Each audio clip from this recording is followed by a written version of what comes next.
Hello, everybody. We're just waiting a sec while everybody comes in. Hello, and welcome to this very special webinar about financial risk with me, Eleanor Mills. I'm the founder of Noon, and the incredible Danni Hewson, formerly of the BBC, now Queen of all financial insight at AJ Bell, and ready to answer your questions. She certainly knows a hell of a lot more about all of this than I do, which of course is the point. Hang on, let me just let's just add and letting some more people admit all. That's what I'm trying to have a look at.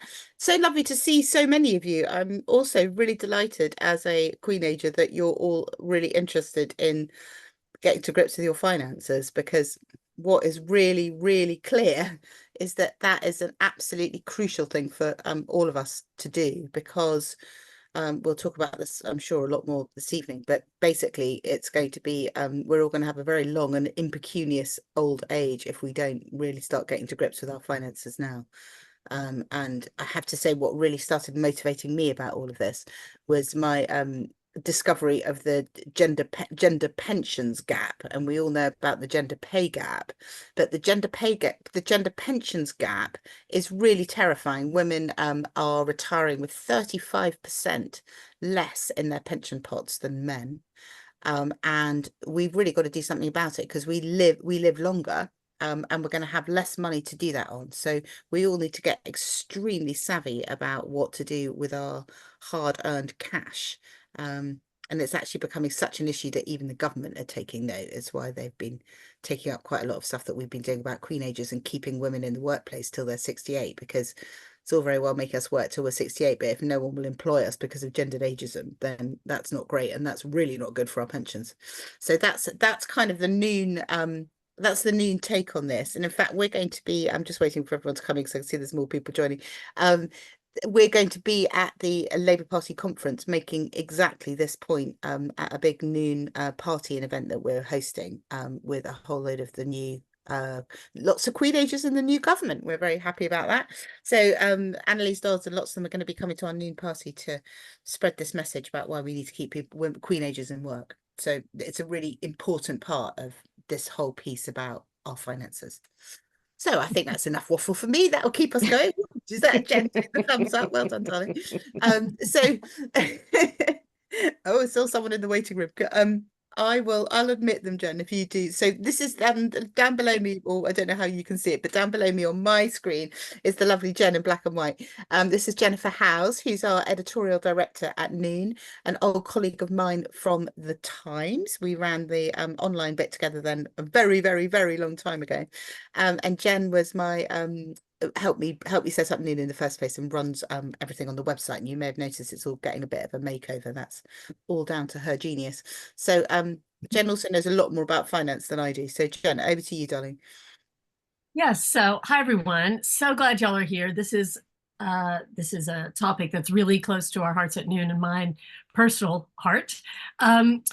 I'm going to disappear after a moment and leave the spotlight on these two, but just a couple notes. This is being recorded, so we will be sending around the video afterwards. So if you have to duck out, or for those who registered and couldn't make it, there will be a video, and you can also send it on to any of your friends who you think might benefit, because there's going to be lots of interesting information. If questions occur, go ahead and write them as the discussion unfolds, and these guys will either pick them up in the moment or put a pin in them for later. But we want to know all your questions, and that's really what this session is all about. So without further ado, I'm going to disappear and hand over. Oh, Jen, thanks so much, love. It's so nice to see lots of you turn on your cameras. Hello, lovely to see you all. Hello, Amy. I can only see the kind of first row of you all, but very lovely to see lots of familiar faces and new faces. So the absolute point of these sessions, for those of you who haven't come to one before, is no question is stupid. And I really say that with feeling, as somebody who is not an expert on any of this stuff and has often been made to feel extremely stupid when I've been with financial advisors, although I don't usually think of myself as a stupid person. So really, really, this is an opportunity to ask anything you like. There is no such thing as a stupid question. because there are lots of these things which are kind of full of acronyms, or that we don't understand, or which have kind of been made falsely complicated. And what's brilliant about Danni is that she's very good at explaining it in kind of language of, which we understand, not in acronyms. So this is a really, really good opportunity to ask things that you've always slightly kind of wondered and didn't want to ask. So I really encourage you to do that. And the other things Danni said is that if she doesn't know the answer to your question, if you email her, or if you email us, and Jen is about to put a noon email in the chat, we will get back to you. And then the other thing to say to you is that this is really kindly brought to you with us by AJ Bell, and their Money Matters newsletter is excellent, and we'll also give you a link to that. So because I just think that this piece about financial education for Queenagers is completely crucial. So Danni, take it away. Danni's also going to give us a kind of a little presentation just to kind of get us going, and then we're going to go into a big chat and answer all your questions. So yeah, I'm delighted to be here. As Eleanor said, I worked at the BBC for 20 years, and I've only been in finance for the last 3 years. So that's why potentially some of the questions that you might ask, I might not know the answer to, but it does mean that I understand how to put things in a way that seems to make sense, to try and get rid of that jargon, which is just absolutely writ large all the way through financial services. So with that said, I'm going to attempt to share my screen. I've just managed to go completely wrong. It's always the way, isn't it, that you hit the wrong button when you're trying to share your screen. I promise you, And it worked beautifully in our little kind of it test did. session beforehand. It did work beautifully. Right. I hit share here. I hit that button there. Yeah, we were both laughing about how before we when we were journalists, we never had to make PowerPoints. This is a kind of new thing in all of our lives. It absolutely is. So hopefully you can see that now. Eleanor, have you got that? Not yet. Not yet. We've got Magic Jen in the background though. So Magic Jen. Right. I think go back to hit the green share button. Share. Oh no, it's coming, it's coming, it's coming, it's there coming. we go. Aha! Hurrah, hurrah. Ha! I've managed it. See, and then put it into presentation. There we go. Mode, then. Okay. Oh, well done. Now it even looks like a presentation. Go you. I know. I feel like, well, I have to say, first of all, that I am a Queenager, and therefore tech sometimes does leave me behind. Yes. I can make a piece of television, but trying to make a PowerPoint is not something that I have ever been particularly brilliant at, although I've had to do it the last few years. However, I do know the stuff that is on the PowerPoint. So first of all, I just want to introduce you all to AJ Bell's Money Matters campaign. We launched it 3 years ago now, and we have podcasts and articles. And as Eleanor very kindly said, we also have a newsletter. We'd love to get you to subscribe. We like people to ask us questions and then provide content that you want. And the reason that we started the campaign was exactly that. So Eleanor was just talking about the gender pension gap. Well, it's massive. I mean, it is such a huge number. I didn't even want to think about putting the zeros up on the screen. And just to put it into some kind of 1.65 trillion. Wow. Yes. To put it into context, Eleanor, have you got an idea of how old as a woman you would need to be to start saving into your pension to make sure that you've got the same level of pension when you retire at state pension age? No idea. 3. I'd have to 3 be years 3. old. You'd have to My start God. at 3, or you would have to keep working until you are 84. And I have to say that now I'm in my 50s, more and more I realise that I really don't fancy working when I hit 84. No. So we know that barriers to investing, I mean, lack of disposable income is always one that comes up time and again. And Eleanor, what you were talking about, women getting out of the workplace in their 50s and 60s, or I had a friend that tried to get back into the workplace recently in her 50s and really struggled, and that means that you can't then add to that pot.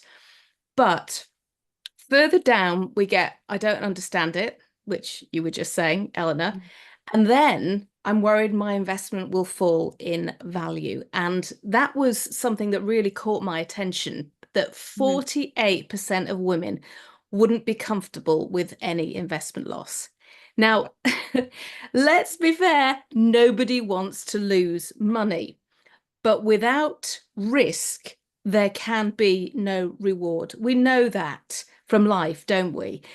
You know, we take risks every day. We cross the road and we take risks. We get behind the wheel of a car and we take a risk. But what we do is we put controls in place for that. So if you're crossing a road, you might use a zebra crossing. If you're driving a car, you take out insurance. You make sure that you've passed your driving test. My daughter has her driving theory test tomorrow, so we know all about hazards on the road at the moment. But when you're talking about investing, a lot of people immediately seize up. And I think language is a big thing, because investing is not something that we use in day to day, is it? Save. I'll save for a house. I'll save for my pension. I'm saving up to go on holiday. That seems quite common. It feels natural. It feels approachable. We understand it. But investing, we don't. And yet we are actually, all of us, most of us, investors. Most of us have got a workplace pension. We've invested when we've bought property. We've invested when we bought a car. And these are the controls that you could put in place if you are talking about investing. So, as I say, there are three key things here which helps you figure out your appetite for risk.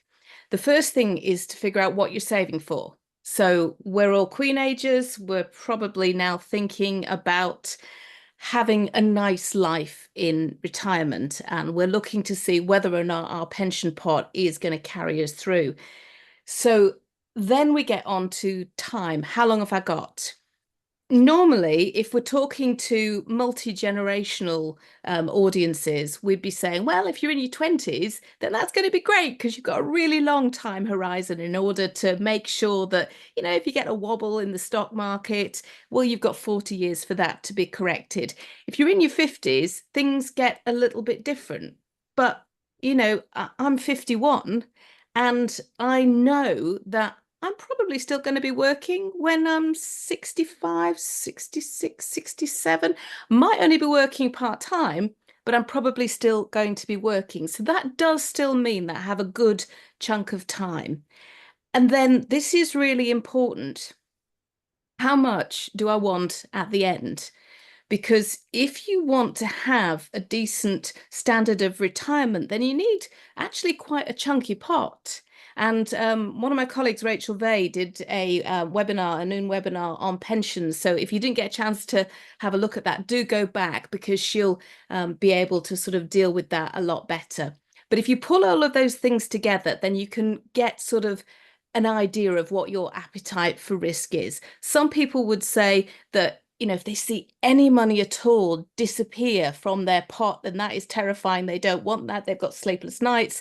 Other people might say, well, you know, maybe 5–10%, because over a period of time, you tend to see that markets balance out and that loss recovers. And I have to say, we get a lot of headlines about stock market crashes. A couple of weeks ago, if you looked at the financial papers, you'd have seen market meltdown, 41 billion wiped off the value of stocks on the FTSE 100. And that is our 100 biggest companies that are publicly listed that you can buy shares in. But I had actually just switched my pension. And I'd looked at my pension, which had been invested then, the pot, for a month. And I'd made quite a bit on it in a month, was quite surprised. And the day that that stock market crash happened, suddenly I'd lost a load. A week later, everything was not only back to where it was, but actually better. And I'd made even more than I had before that crash. So it's just to give you an indication that you shouldn't get scared over those sort of financial headlines and the volatility. Yes, there is risk. Yes, potentially you can lose money, but over time, and particularly with some of the mitigations that I'm about to talk about, that might make you feel a little bit better. And here's my ladder. So if you think about risk like a ladder, if you start at the bottom with cash, that's pretty safe. Unless you're putting your cash under your mattress and then the house burns to the ground, if you've got it in the bank, it's going to stay there for you. It is potentially going to add a little bit in terms of interest, but not a great deal. Then you've got the next level up with bonds. So if you've not heard of bonds, it's basically you're lending money to either a company or the government, and you're getting an IOU in return, and you'll get a guaranteed amount back at the end of the period of time that you've loaned the money out to, and you'll get sort of little interest payments along the way. Then further along, you've got shares. Shares are when you own little bits of a company like Marks and Spencer or BP or something like that. Now, I've put in funds in there as well, because funds are kind of like boxes of chocolates full of lots of lovely different things. You can get bond funds and you can get equity funds. And it just means that you've got more than one. You're pooling your money with people so that you've got more exposure to lots of different things. And when I explain a bit later on about diversification, that is what we are looking for. We're looking for lots of different things. You don't want all your eggs in one basket. I'm sure you've heard that before, but also you can't bake a cake without breaking some eggs. Now, the last one is venture capital trusts. I'm guessing most of you, certainly it wouldn't appeal to me. You're talking about smaller companies. They're not publicly listed. They're private companies. They might grow like Billio. You might get a great return. I mean, if you just imagine if someone had come to you 20 years ago and said, do you fancy putting a fiver in a company called Apple? You might have said, well, I'm not sure about that. I've not heard of that one, but can you imagine what would have happened to that fiver now? So that's just an idea of the ladder of risk. In terms of things like property and gold, you'd probably put those in the middle there, right in the middle of that ladder between bonds and equity funds.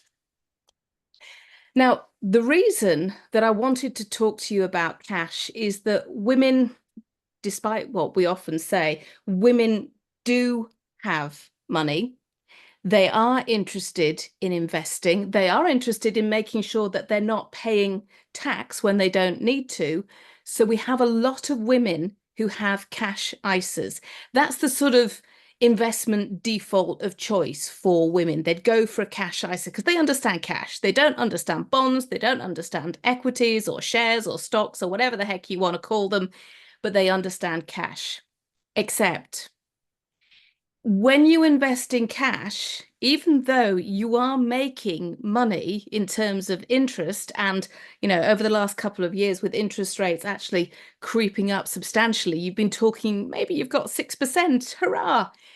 Except then you have inflation, and inflation will nibble and nibble and nibble away at your investment. So what you'll have in your bank is actually worth less than it was when you put in. And that is quite an important issue that I think a lot of women just haven't really got to grips with. And if you look at the difference between a cash ISA, if you'd invested 10,000 at the beginning of 2014, it would have been worth £11,222 after 10 years. After inflation, you can see exactly what's happened to it. Whereas 10,000 invested in a global stock market tracker, that's a fund, an equities fund, that would have been worth £30,172. And that is, as you can see there, the Fidelity Index World that one of my colleagues crunched some numbers for me. That also has been nibbled away by inflation, but as you can see, not so much. So in a nutshell, it is about trying to demystify risk a little bit, I think. It's about trying to get a little bit of knowledge, and that's why webinars like this and the articles that are on the Noon website, the articles that are on the AJ Bell Money website are really helpful. Diversification. This is where we're talking about those baskets or those boxes of chocolates. if you only invest in one thing, if you only have cash, if you only have property, then potentially, well, definitely, that is where you can really come a cropper. The idea is that when you invest, you put money into lots of different things. And then if one thing is going down, the other thing hopefully is going up. And over time, that then balances itself out. So that is known as diversification. And the other thing I think is that everyone has their own risk appetite. What might be right for Eleanor might be like, do you know what? I fancy investing in some cryptocurrency. That's great. It might lose 50% of my money one day, but it might make 100% back the next. I'm up for that. Would you be up for that, Eleanor? No, I always thought crypto was a bit dubious, but I did put some money, and some of you will laugh about this if you've read my book, into some quite risky companies who are investing in kind of psilocybin and different kinds of mental health treatments and kind of, chemical versions, which because of the science shows that actually they're much better at treating depression than classic SSRIs. So I have taken a bit of speculation, but if I do that, I tend to do it in something that I have a kind of personal hunch about. But I've never fallen for a crypto scam. But I thought your slide about what happens if you put it in cash compared to just putting it into the most basic tracker is quite terrifying. And I hope that, we lots of us come away from that thinking. I mean, it's weirdly, I wrote a column, I wrote a Queenager newsletter last week, which was saying that actually in midlife, the biggest risk is not taking any risks at all. And as you were talking about that, I thought, wow, that's so on the money. I was talking about it in a more kind of existential way, but actually I think it's really true about that as well, that no one wants to put their hard-earned cash in it and have it nibbled away by inflation. So it's actually worth less than when you put it in. That would definitely make me think it was better to put my money in stocks than straight in cash. But of course, what you're saying is that we need a bit. So you need a bit of cash so that if you have an emergency, you can get it quickly. And then maybe you put some into a kind of safe tracker, which will basically track the stock markets. And then I think I put 5,000 quid or something into these more kind of wacky kind of funds, but partly because my brother, who's obsessed by this kind of thing, said that there's a chance that they could really go up exponentially. So I think you wouldn't put your entire pension into crypto, but it's worth maybe having a bit of a punt on some of it, because that might go up 5 or 10 times, which would be worth a lot more than just putting it on a tracker. So that's the point about having things in different baskets, isn't it, as I understand it? Absolutely. And also this thing about go your own way is that, some people might want to invest in something that they strongly believe in that is experimental, and that's fine. But you should only then put your money into things like that you are prepared to lose.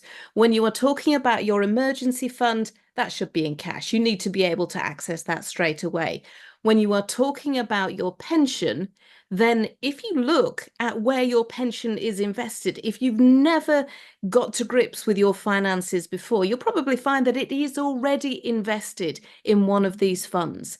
It might be a multi-asset fund. That's where you get your box of chocolates, which has got your nuts and your fruit and, your milk and your white chocolate, the whole 9 yards. It's got a bit of everything. It's got a bit of cash, a bit of property, some stocks and shares. Maybe it's got a bit of gold in there. It is a multi-asset.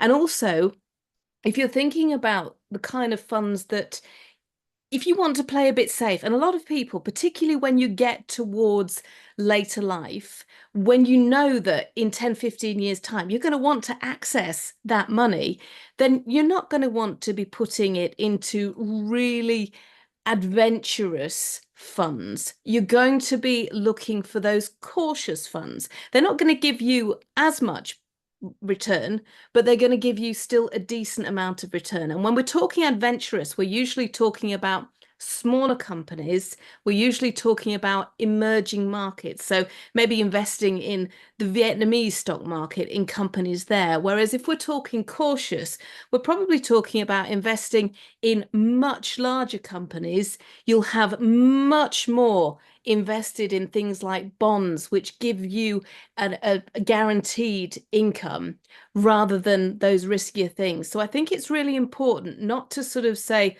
all investing is really risky. There are very different levels of investing.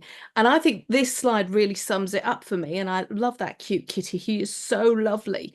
I think so many people think that investing is like that dinosaur, really terrifying. You know, it doesn't exist in my world. Yeah.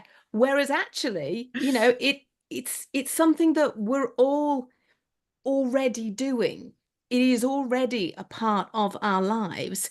And that cat might have claws every now and again. And sure, sometimes when you look at your investment, you might see that it has gone down. But over time, you usually find with the stock market that it balances itself out. And the idea is that if you go for that box of chocolates with a whole load of things in there, that is how you mitigate risk.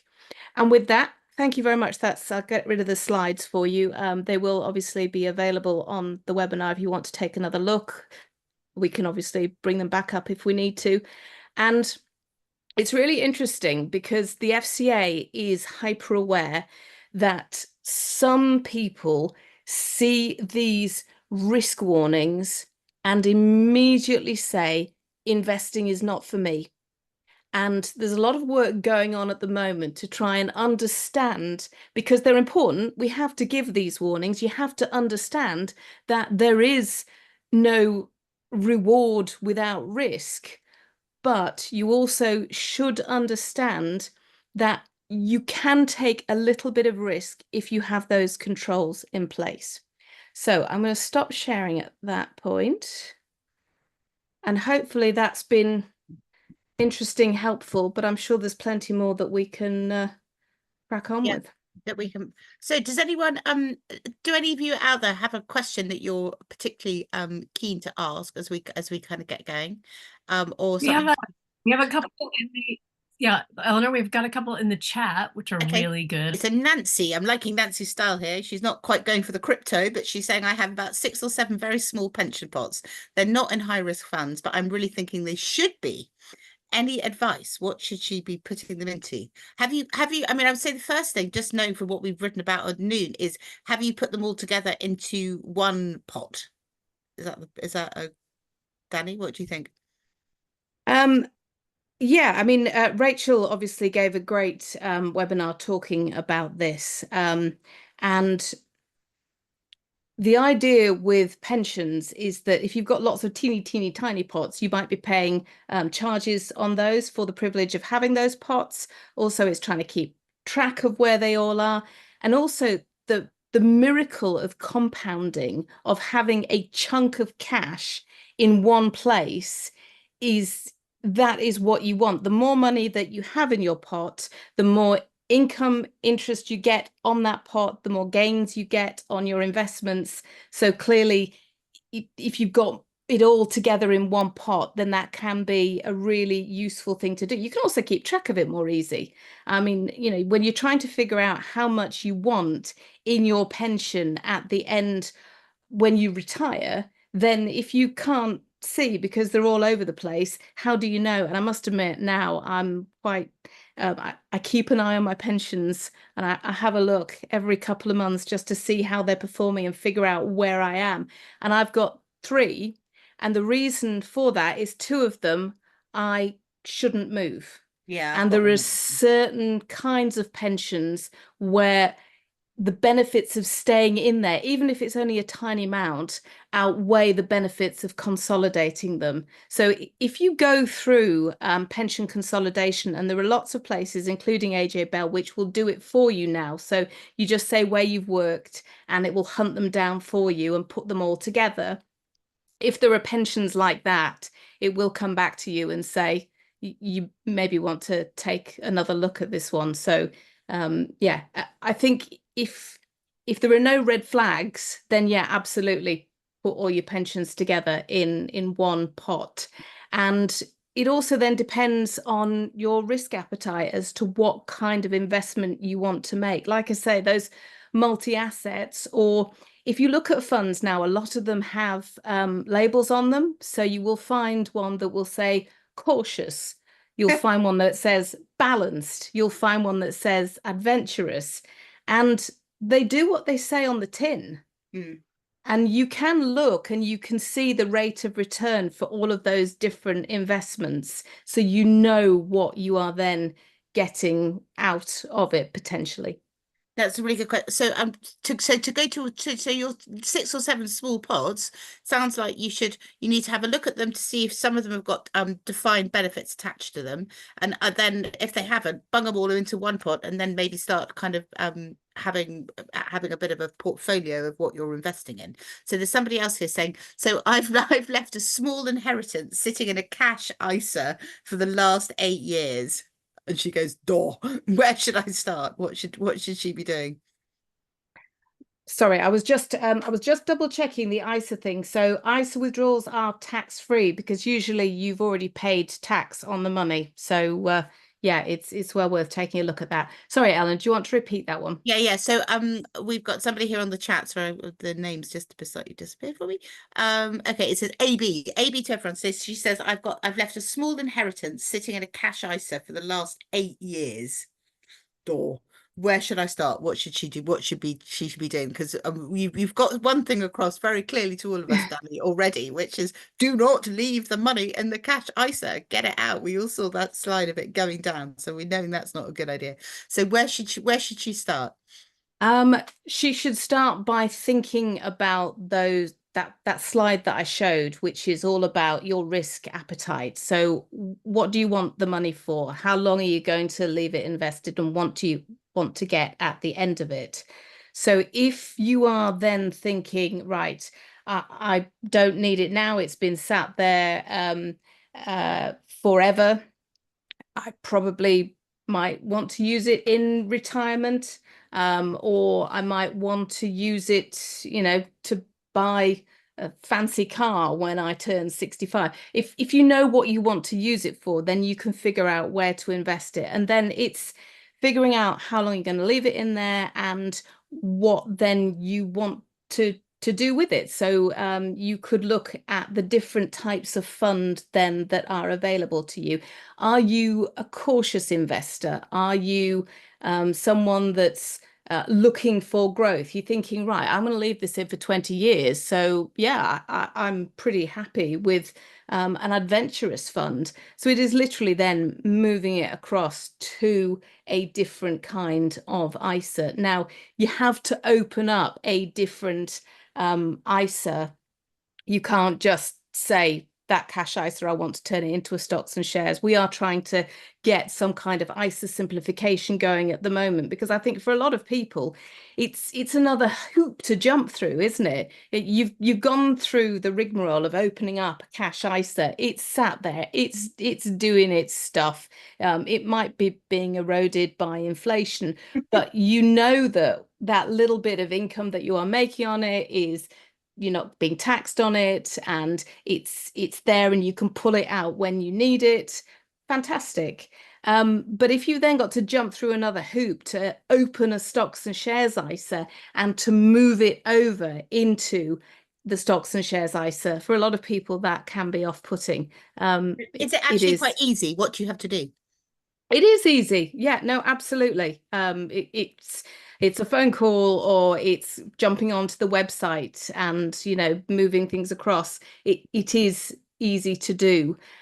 We have a website called Doddle, which does exactly that. It makes things incredibly easy. And if you sort of find that you're overwhelmed by a huge number of options for you, then it pares it down to just a smaller number of options that you can then invest in. And I think for a lot of people, when they're starting out, that's what they want. They just want something that's really easy to use, really straightforward, and you're not bombarded by a huge number of opportunities. Because although we all like a box of chocolates with lots of options, sometimes you look at it and you go, and then you never take one.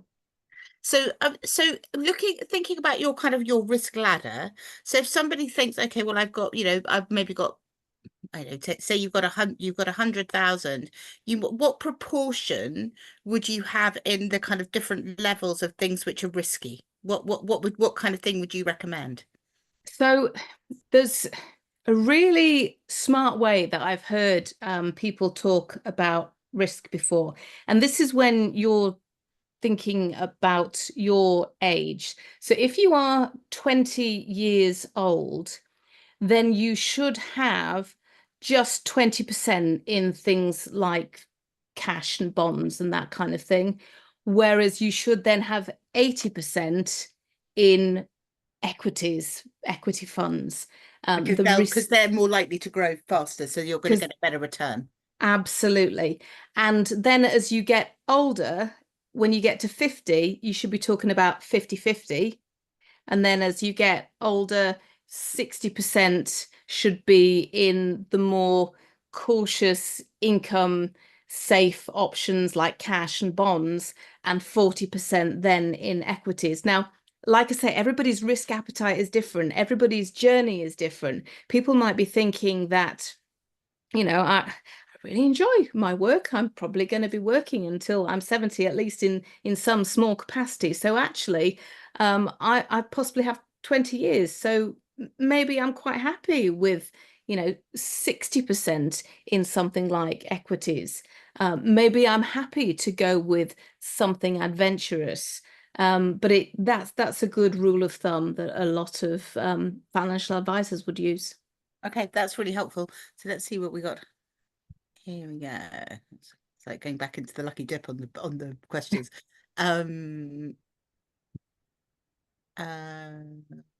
Yeah, good question. Can you comment on what is a reasonable or industry standard for fees on funds, ISAs, etc.? That's a really good question, because often you look at it and it says, this will be whatever it is, percentage management fee or fees, and if you've got absolutely no idea, you don't know if you're being ripped off or not. And I think that it showed in your slide that there's a big fear of kind of fraudsters or kind of being ripped off because one doesn't know. So I think having a kind of a ballpark figure for what a reasonable standard for fees or funds on things would be really helpful.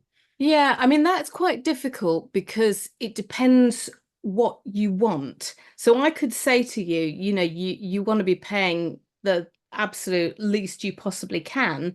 But if then the service that you're getting and the options that you are getting are not great, then, you feel like you're actually being cheated.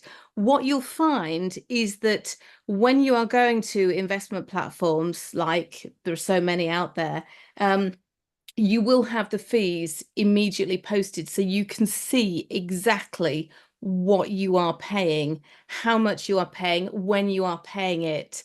And there is now so much competition, particularly with investment platforms and that kind of thing, that you can compare them very easily. So I don't want to give a number just because there might be some people out there that have a pension or an ISA and they're really happy with the service that they're getting. And if they were to move it into somewhere where the fee was less, then they might not be as happy. So I think But can you give us a kind of a vague percentage, so somewhat a range kind of between, so what would be the absolute cheapest kind of fee you get? Let's have a look at Doddle, which is our sort of low cost investing. Come on, wake up. No, I can't. When it says accept all cookies, and you're like, yes, please, I would like to accept all cookies, and then it won't let you do it.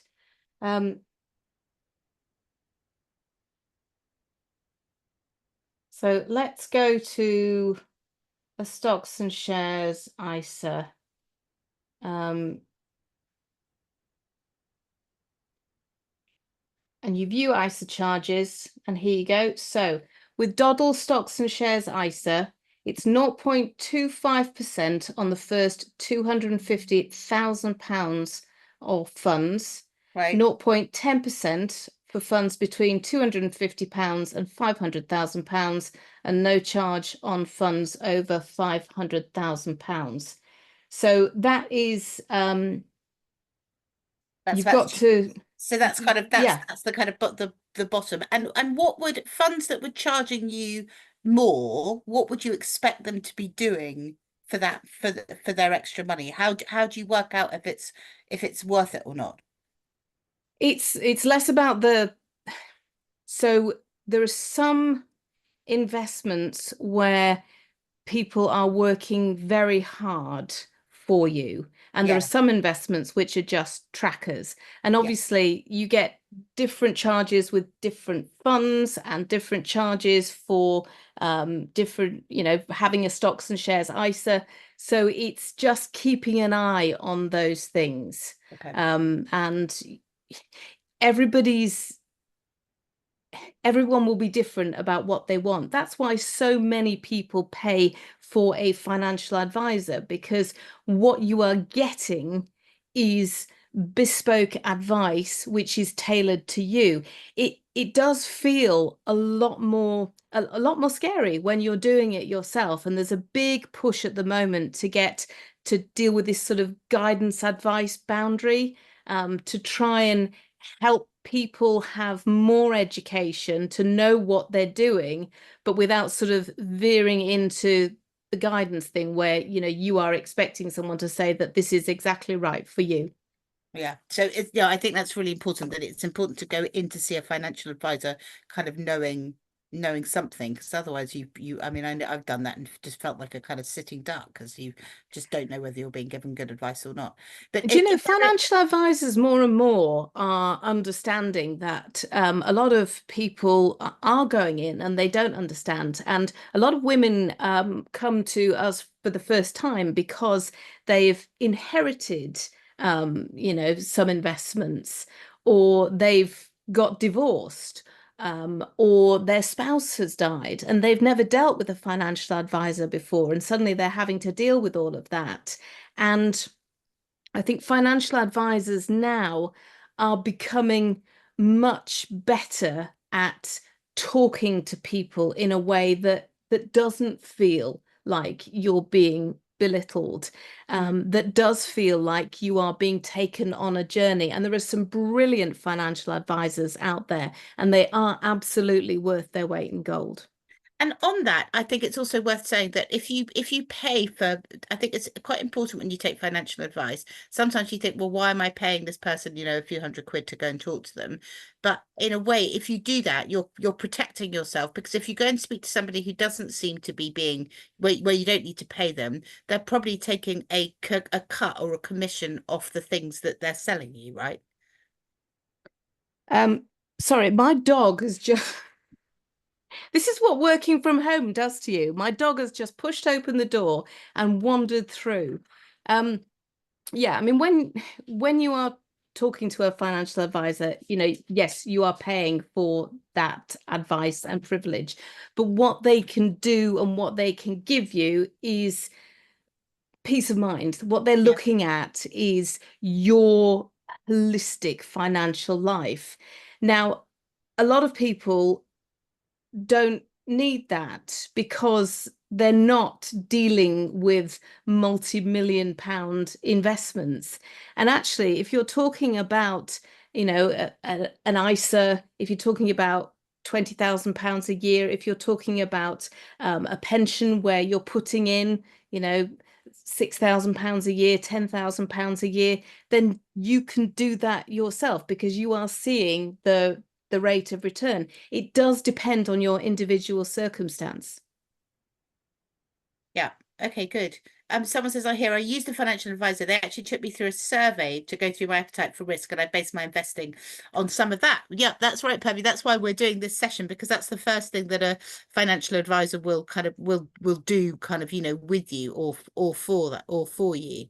Right, Julie says, for anyone in the UK with a few years in their pot, you have until April 2025 to buy back some years. I'm going back through that process at the moment, trying to get into the second class, i.e. £180 added. Sorry, I don't understand what this is about at all. Is this about pensions? That's yeah. It's about pensions. If you want to buy some years back, you can add years if you don't have enough. Oh, okay, right. Wow. Okay, because That's I actually yeah. This is for your national insurance contributions, Yes, right? but For I your only state pension. I only have 10 years in the UK, but Yeah. I've been informed that I can buy up to 16 years, which will give me a third of a pension. Wow. Yeah. How do you do that, Danny? You go through the gateway to find out what your history is Very important. I would advise anybody to do that as soon as possible to see what years they're missing, Okay. and then contact the pension people. And I was informed that I could buy up to 16 years. So I've already got 10, and I can buy 6 more. And, Which will and give- what does that then mean that you'll be? Well, it means, but no, because I live in calculating? France. I don't live in Oh, England anymore. So my pension in France is going to be quite small. So I'm thinking, oh, I've got that. I worked for 10 years in the UK. Surely there's something. And I've been told, yes, I've actually got 7 years. And I've been told I can bring it up to 10 because 10 is the minimum. But I also was told that you can actually go up to 16, and you've got until there's a cutoff date, April 2025. Yeah, Okay. April 5th, And if you get 2025, yeah. into the second level, it's 180, approximately 180 pounds an extra year, whereas in the other level it's 800 pounds an extra year. So I'm trying to prove to them that I'm having a little pension here, so can I please buy 6 years at 180 pounds? And So that's it is, you go on the HMRC website, Yeah, and it's yeah, absolutely, it's down to national insurance contributions. absolutely. And if you've got gaps, then yes, Exactly. you can fill them in. But after April 5th, 2025, you can only pay for the past 6 years, and that might not be enough to Exactly. qualify for the new state pension, because if you've got, Exactly. you need at least 10 years normally in order to That's do right. that. Yeah, well, exactly. that's really crucially important for a lot of Queenagers, because Absolutely. us have Absolutely. taken huge amounts of, of chunks of time out of the workplace to Exactly. caring or looking after kids. So thanks very much for bringing that up, Julie. That's something Pleasure. we will, Jen, we Bear need it to, in mind. we should do a big piece about that and say to people, particularly the I deadline was just writing. Yeah, I was just writing that down. Yeah, very good. We're on that. We'll come back to you for a bit on that. Now, I really like Yeah. this question too. How do you pick from the available funds to invest a pension? There are hundreds of options shown by my provider, Legal and General, and I don't know where to begin research as a beginner investor. I totally can relate to that. I've had exactly the same thing. You look at it and I have absolutely no idea. So give us some basics, Danny. It is that minefield, isn't it? I mean, it is that box of chocolates when you go, wow, which one am I going to pick? But a lot of them do have sort of on the tin what they are. So if you are interested in responsible investing, if you want to not invest in companies which, oil companies, I know a lot of people are concerned about investing in oil companies because they really think that climate change is the key thing for them to become involved with. So they want to invest responsibly, because when they're saving for their future, they also want to think about, the future of their children, their grandchildren, or the planet. And that is one thing that you can take a look at. I think that's one of the reasons, as I say, that we did dawdle, because we are hyper aware that when you get that myriad of options, it is incredibly complicated and it can be incredibly overwhelming. I think if you start with that risk appetite, those 3 questions that led to your risk appetite, I think that's a really good way of starting. So, do you want to be cautious? Are you looking for income? Again, if you're looking towards when you get a bit older and you're thinking about your pension and you want to take some money out of your pension, instead of buying an annuity now, which is where you get a guaranteed income, so you effectively take out, it's like an insurance, you hand over your pot and you get a guaranteed income until you die.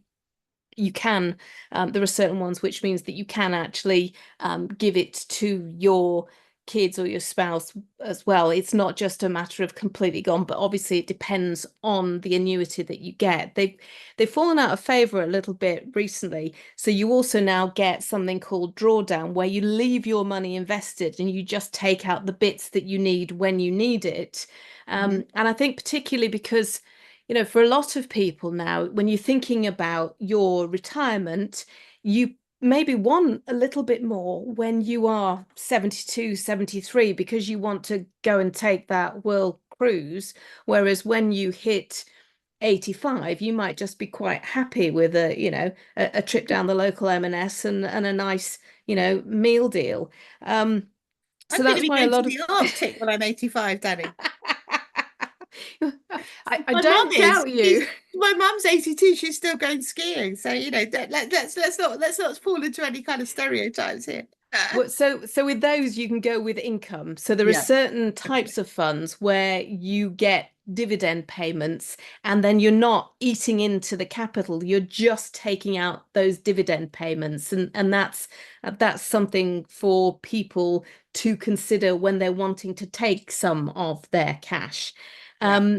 I mean, there are so many. So it's, do you want cautious? Do you want growth? Do you want adventurous? Do you want balanced? And if you sort of think about that age thing, you will always see when you go into them the percentage of equities versus other things. So, for example, if you're going with an adventurous fund, you're probably going to find that it's 80, 90% equities, stocks and shares, or funds, stocks and shares funds, and it's maybe 10% sort of bonds and cash. Whereas if you are looking at cautious, you're going to probably look at 40%, 40, 50% stocks and shares, and then, things like bonds and bond funds and cash is going to make up 50, 60% of it. So that's a really good way of starting to make that decision, because automatically you're going, right, I'm only looking at this section. I'm only looking at cautious funds, or I'm only looking at growth funds, or I'm looking for responsible funds. That will help. And Okay, then, so that knocks out some, and then you kind of keep yeah. looking out what you don't want or what you think you do like. Yeah, absolutely. And you can see past performance. I mean, we're all in this because we want our retirements to be able to go on those Arctic cruises when we hit our 80s. So we want to see our pot grow. So it is then looking at past performance, how have they performed? And you can, when you look into these, see what they're invested in. So there may be a lot of companies in there that you recognize and you think, actually, do you know what? Yeah, I like NVIDIA. I like the idea of being part of this technical revolution. Or you might think, yeah, I really like the idea of investing in Vietnam or India. But it's Yeah. then it's that balanced approach. There will be some that will think, actually, I want a multi-asset. I want to have all of those bits and pieces in my fund. I want the whole box of chocolates in one place. So that is another way to sort of think about it. And for me, a really good place where I started, because as I say, I've only been in finance for a few years. I looked at my pension, which was just a workplace pension, and I looked at where that was invested. And then I started to dig into what that was invested in. And then there are always compare functions as well, you'll find on your investment site. So you'll be able to bring in a few and see what they look like, and what's that done compared with what's mine's done. And I think that's a really useful way of doing it. But there are literally hundreds out there. Yeah. No, I think And that's a really good kind of way of thinking about what one might want to do. And somebody on here was saying that they use AJ Bell, and that they say that when you first start investing with them, they give you that they ask your appetite for risk, and then they give you like a whole kind of selection of things that you might want to be part of. And I have to say I've done this relatively recently with my own pension. And what I did is I said I didn't want to be in any oil companies. I wanted to invest in, you won't be surprised, like there's lots of female founded businesses, and so I went for lots of kind of gender funds and clean energy funds, and that kind of thing. So it actually feels quite empowering, because you suddenly go, I can actually use the money that I've earned to have an effect in the world, which is one that I want, that which isn't just being managed by your kind of old company in their pension pot. When you take it out and you start having a SIP, which is a self-invested pension pot, which is kind of what we've been talking about, which have all these bits in it, then you suddenly have a lot more control and you see the power that your own money has to make a difference for, good or bad or whatever it is that you're interested in the world. And I think actually once one starts thinking about it kind of in that way, that by doing this we're kind of exerting power, we're kind of exerting some kind of potential through investing our money in that, we'll get a return in the end hopefully, but we're also putting things into what we want rather than what we don't want, then it becomes quite a lot more interesting. And also it kind of feels a bit more purposeful, or a bit more kind of like you're actually having an effect on it. And I think that then it goes from being something which is a bit scary and a bit kind of over there and something that's a bit difficult, you don't really get, to something that can actually feel quite personally empowering. A friend I of mine think who works a friend of mine who does a lot of campaigning with XR said to me that actually the biggest thing you can do in terms of climate change and that kind of thing also is redirect where you're putting your money. So we all have that possibility, which is why I'm so passionate about women kind of getting to grips with their money, because I think it's about us also raising our voices in the world in a different kind of a way. And we shouldn't be scared by it. Mm. And I think it's okay to be scared, because when you think about it, I was having a look, and it's only been since, was it the 1960s, when women had bank accounts. It's only in Yeah. my lifetime that women have been able to apply for their own mortgage. Yeah. Without So a man. And my dad, yes, when my parents divorced, when I was in my when I was 5, my mum couldn't have a mortgage in her own name. She had to have it approved by her father. And I think my dad also had to kind of agree, a bit like we were in Saudi Arabia or something. So I write about in my book about how we're the first generation who've really had to take control of our money, who, for whom a man is not a financial plan, where we are going to have to do this for ourselves. So it's not surprising that there's some kind of reluctance about it, or kind of difficulties, but I think it's one of those things that once you begin to have some agency on it and to kind of get a grip, and I think that's why we're doing lots of these kind of seminars, it actually becomes something that's kind of quite interesting and empowering. I'm going to bring Jen in here, because Jen's actually run a podcast about women investing before and been through her own like financial turbulence, so she's actually much better on this subject than I am. No, I think I just wanted to pop in and say both what you were saying and what Danny was saying is I love all these questions. I'm afraid we're about out of time, so we're not going to get to more. But yeah, so I did a podcast. It was called Women Take Stock, and it was for 4 friends, each at a different journey, trying to get their trying to learn to invest. And I think even listening to this, often I can start to feel excited, but I feel my anxiety level rising. I need to go do this and this and this and this. And really, we heard a lot about that from women who listen to podcasts. We hear about that from women who come to Noon and to these webinars. But, we're doing it here, like coming little and often, coming back to it over and over. That's the important thing. So it's not that everybody has to go away from this and sort their pensions. It's like, coming here and learning some of this, and then going and listening to the other webinar that we did with AJ Bell, and, reading some of the materials, signing up for your newsletter, listening to podcasts. There are lots of good pieces of information. But I always just try and remember, it's little steps. And sometimes that little step is just going in and finding where all your pensions are and making a document that lists where all your pensions are. And then you can read our story about how to consolidate those if you want to do that. But yeah, I think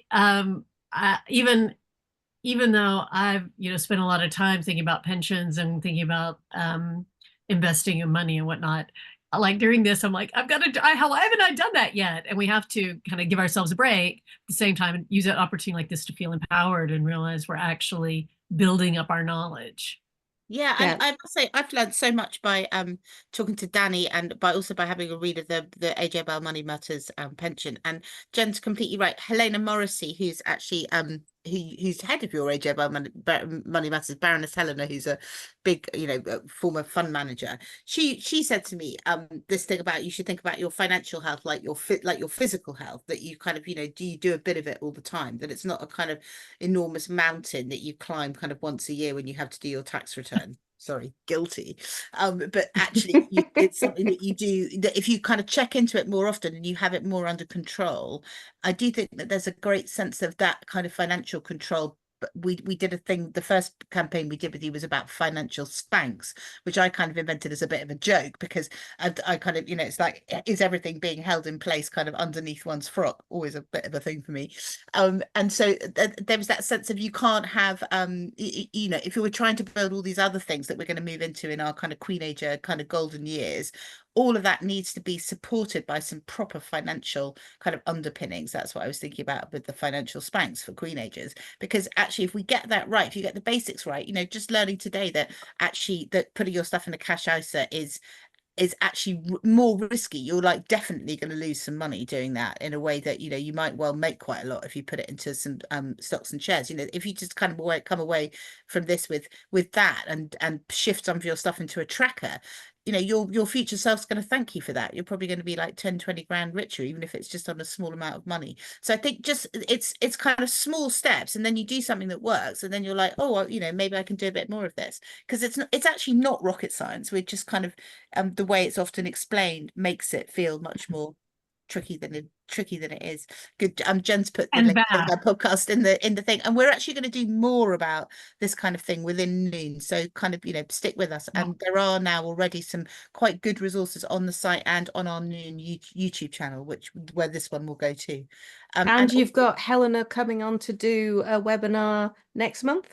We have, about investing.